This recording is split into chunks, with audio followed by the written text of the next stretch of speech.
Awali pertemuan kelas kita dengan berdoa. Bapa yang baik, kami ucap syukur dan terima kasih buat kasih karunia-Mu. Pagi hari ini kami boleh kembali bertemu dalam kelas agama. Kiranya Engkau Allah Roh Kudus menolong kami mengerti, memahami materi kami hari ini. Terima kasih dalam nama Yesus. Haleluya. Amin. Anak-anak, materi kita pada pagi hari ini adalah Roh Kudus Sang Penuntun.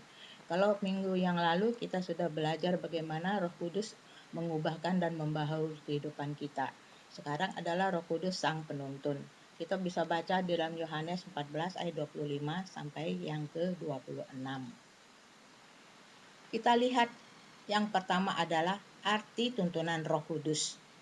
Nah, dalam pengertian tuntunan itu adalah bagaimana kehidupan kita seperti anak kecil yang dituntun oleh orang tua kita yang agar tidak jatuh, tidak tersandung, tidak terperosok. Seperti demikian juga Roh Kudus memberikan tuntunan kepada orang percaya supaya tidak jatuh ke dalam dosa. Melalui Roh Kudus, Tuhan bekerja dan memimpin umat-Nya. Tuhan memilih manusia sebagaimana adanya mereka dan mendidiknya untuk melakukan pekerjaannya. Jika mereka mau menyerahkan diri kepadanya, Roh Kudus akan membantu mereka untuk memiliki tabiat-tabiat yang sama dengan Tuhan. Jadi, Roh Kudus itu akan memimpin kehidupan kita dan akan menyelaraskan kehidupan kita sesuai dengan tabiat-tabiat yang Tuhan miliki. Kalau kita mau dituntun oleh Roh Kudus. Jika kita tidak atau kita menolak tuntunan Roh Kudus, tentu kita akan jauh daripada tabiat-tabiat Tuhan. Karakteristik orang yang dituntun Roh Kudus itu memiliki sifat-sifat ya. Berkata-kata dengan baik satu dengan yang lain. Jadi kata-katanya tidak kasar, selalu bertutur kata sopan dan santun. Memuji Tuhan dengan segenap hati. Jadi ada ketulusan dalam hatinya dalam memuji, bukan melihat orang supaya wah suaranya bagus, bisa pintar menyanyi dan lain sebagainya, tapi dengan segenap hatinya. 3, bersyukur dalam berbagai keadaan. Apapun yang terjadi dalam kehidupannya, ada ucapan syukur. 4, saling merendahkan diri, merendahkan hati dan hormat satu terhadap yang lain. Merendahkan diri itu bukan minder ya, tetapi maksudnya tidak menonjolkan diri, memiliki hati yang rendah, tidak sombong, dan juga menghormati orang lain, tidak berlaku kasar, peka terhadap pimpinan Tuhan. Nah, ini yang penting.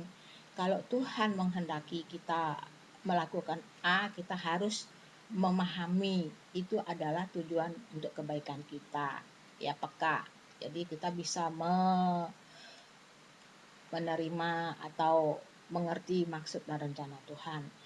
Terbuka dan menerima didikan Tuhan. Jadinya didikan Tuhan itu bisa melalui khotbah, bisa melalui teguran dari orang-orang di sekitar kita. Kita harus terbuka, jangan langsung menolak atau langsung menjadi marah, menjadi benci.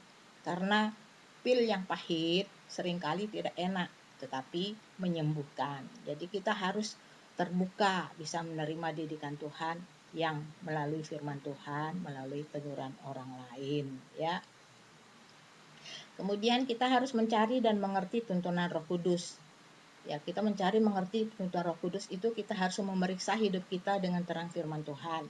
Jadi sebelum kita menghakimi orang lain, kita harus melihat kepada diri kita sendiri. Jangan seperti firman Tuhan mengatakan, firman Tuhan bilang, bersihkan dulu selumbar di matamu, baru engkau bisa membersihkan balok di mata orang lain. Itu maksudnya kesalahan yang besar dalam diri sendiri tidak dilihat. Orang punya kesalahan yang kecil itu diungkit-ungkit itu ya. Jadi kita harus memeriksa hidup kita, apakah kita sudah sesuai dengan terang firman Tuhan, baru kita bisa mencela orang lain. Jadi jangan mudah mencela orang lain. Kita harus periksa diri kita sendiri dulu. Yang kedua, akui dosa kita kepada Tuhan. Setelah menemukan dosa dan kesalahan kita, sebisanya dengan rendah hati kita harus mengakuinya kepada Tuhan. Ya, jangan disembunyikan. Yang ketiga, menyerahkan hidup kita kepada Tuhan.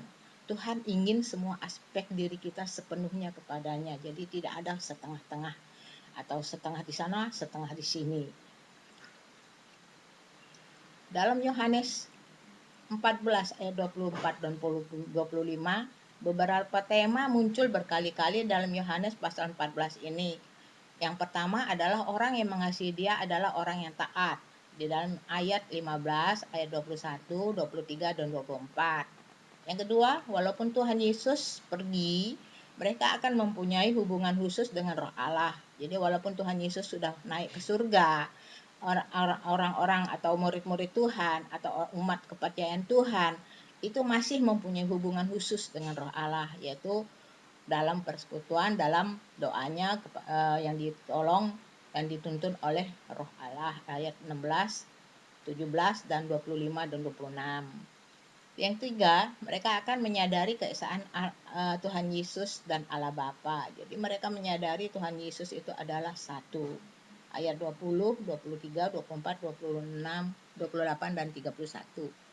4. Mereka disuruh berdamai sejahtera dan percaya.